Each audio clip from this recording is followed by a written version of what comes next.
जय श्रीराम. श्री समर्थ सद्गुरू ब्रह्मचैतन्य महाराज गोंदवलेकर यांची प्रवचने. 3 फेब्रुवारी. आजचा विषय: नाम घेतल्याने आपले अवगुण कळून येतील. जगातली अनेक साधने जरी पाहिली तरी त्या सर्व साधनांची पहिली पायरी आहे की मनुष्याला त्याचे अवगुण दिसू लागणे. जसजसे साधन वाढत जाईल तसतसे आपल्यातले अवगुण प्रखर रूपाने दिसू लागतात आणि त्या अवगुणांचा पुढे डोंगरच वाटू लागतो. हे परमेश्वरा, इतक्या अवगुणांनी मी भरलेला असताना तुझे दर्शन व्हावे अशी मी कशी अपेक्षा करू? एवढ्या पर्वतप्राय अवगुणांच्या राशीतून मला तुझे दर्शन होईल हे कालत्रयी तरी शक्य आहे का, असे वाटू लागते.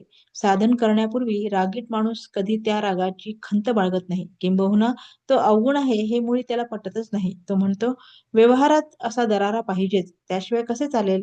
एक साधक मला म्हणाला की अलीकडे मला फार राग येऊ लागला आहे. वास्तविक तो राग आत्ताच येऊ लागला असे नसून पूर्वीपासूनच त्याच्याजवळ होता, परंतु साधन करू लागल्यापासून त्याला जाणीव होऊ लागली आहे किंवा क्रोध वाईट आहे हे त्याला कळू लागले आहे, इतकेच. एक लग्नाचा मुलगा होता. त्याने बऱ्याच मुली पाहिल्या, पण एकही त्याच्या मनास येईना.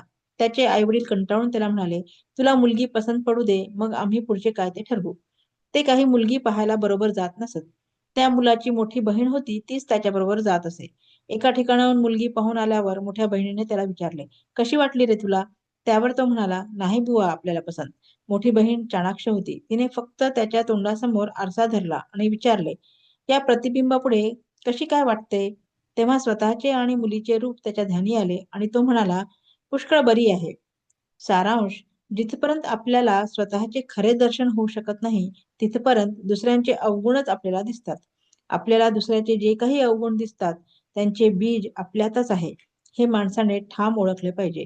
तेव्हा दुसऱ्याचे अवगुण पाहण्याची वृत्ती आपण प्रथम टाकून दिली पाहिजे. दुसऱ्याचे अवगुण पाहणे हा साधा नेहमीचा व्यवहार आहे, तो परमार्थ नव्हे. खरा परमार्थी जो असतो तो सतत आत्मपरीक्षण करीत असतो. त्याला दुसऱ्याचे अवगुण दिसतच नाहीत. त्याला आपल्याच अवगुणांचे इतके दर्शन होते की त्या मानाने इतर सर्वजण त्याला परमेश्वर रूपच भासतात आणि हाच खरा परमार्थ. बोधवाक्य: आत्मपरीक्षा करून स्वतःमधील अवगुणांच्या बीजाचे उच्चाटन करणे हे एक मोठे साधन आहे आणि हे साधण्यास नामस्मरणासारखे दुसरे साधन राहील. जय श्रीराम.